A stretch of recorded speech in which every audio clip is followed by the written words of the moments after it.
সুপ্রিয় দর্শকবৃন্দ, আসসালামু আলাইকুম রহমতুল্লাহি ওয়া বারাকাতুহু।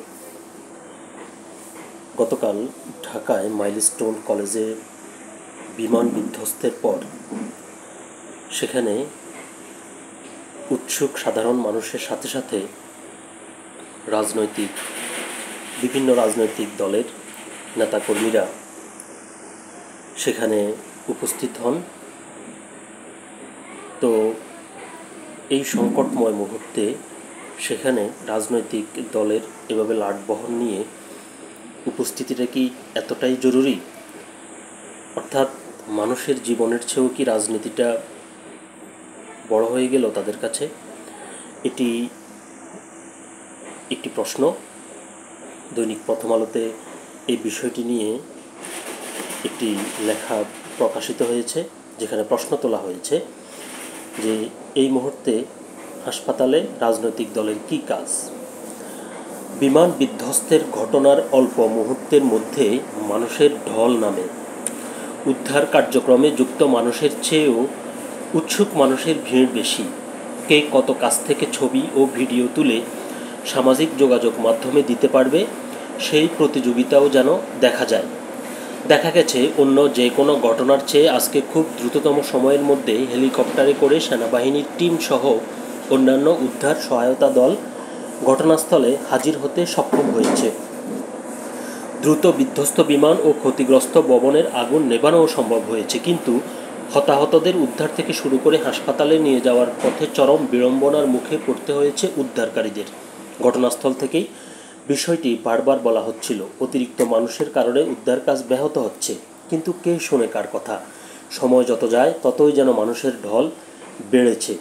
স্কুলের বাচ্চার খোঁজ নিতে যে কোনো মা বাবা পাগলের মতো ছুটে যাবে, সেটি স্বাভাবিক, কিন্তু হাজার হাজার মানুষের ঢল কেন? সাধারণ মানুষের সাইকি বা মনস্তত্ত্ব আমরা বুঝি, কিন্তু যেসব রাজনীতিবিদ এই মুহূর্তে দল বলে হাসপাতালে ছুটে গেলেন, সেটিকে আমরা কি বলবো?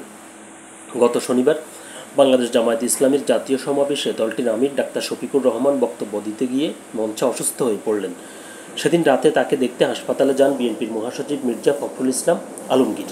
রাজনৈতিক শিষ্টাচার বা কালচারের জায়গায় বিষয়টি বেশ প্রশংসিতও হয় রাজনৈতিক মহল থেকে শুরু করে নাগরিক সমাজের মধ্যে, কিন্তু গতকাল এই দুই অভিজ্ঞ রাজনৈতিক নেতার উপরেই মানুষ ক্ষুব্ধ হলো, কারণ তারা দুজনেই নেতাকর্মী নিয়ে স্বদল বলে হাসপাতালে ছুটে গেছেন।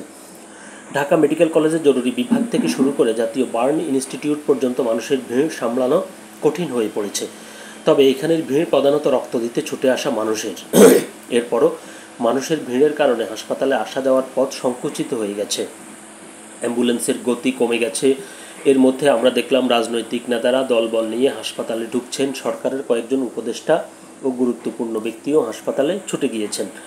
রাজনৈতিক নেতা ও গুরুত্বপূর্ণ ব্যক্তিদের সঙ্গে অন্যান্য নেতাকর্মী, সমর্থক, নিরাপত্তাকর্মী, মিডিয়াকর্মী মিলিয়ে রীতিমতো একটা হট্টগোল পরিস্থিতি তৈরি হলো হাসপাতাল এলাকায়।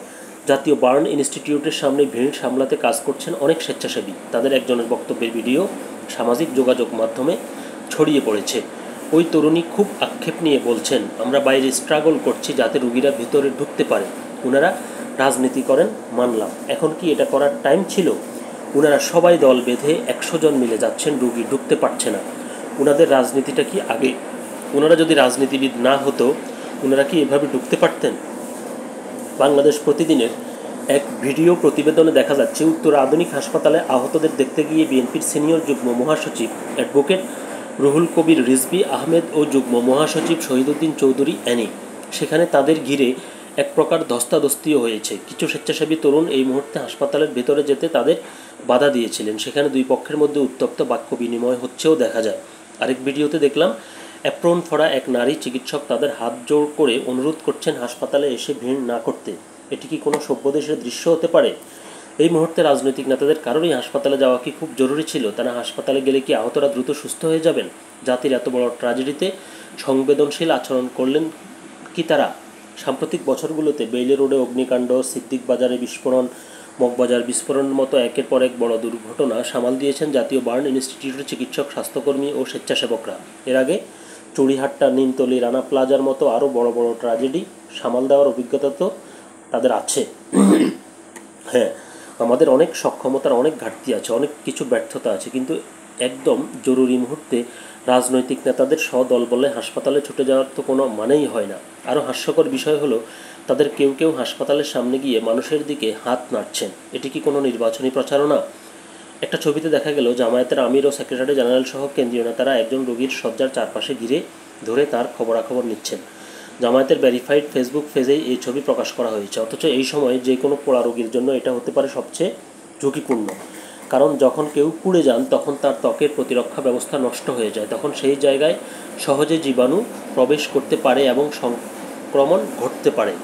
চিকিৎসকেরা বলছেন, কোনো পোড়া রোগীর চারপাশে অনেক লোক জমে গেলে তাদের নিঃশ্বাস, জামাকাপড় বা স্পর্শের মাধ্যমে জীবাণু সংক্রমণ আরও দ্রুত ছড়াতে পারে। তাই রোগীর পাশে অপ্রয়োজনীয় ভিড় করা যাবে না। রাজনৈতিক নেতাদের এই ভিড় করা যে একেবারেই অপ্রয়োজনীয় তা নিঃসন্দেহে যে কেউ স্বীকার করবেন।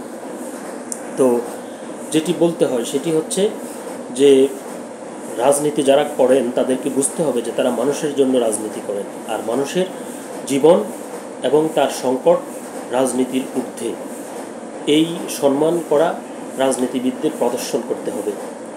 আপনি সেখানে না গিয়েও তো আপনি আপনার নিজস্ব স্থানে থেকে আপনি আপনার নেতাকর্মীদেরকে সেখানে এই সংকট মুহূর্তে কী করা যায়, আপনাদের কি করণীয়, আপনাদের কি কোনো রকম সহযোগিতা করার সুযোগ রয়েছে, তাহলে আপনারা সেটা করতে পারেন।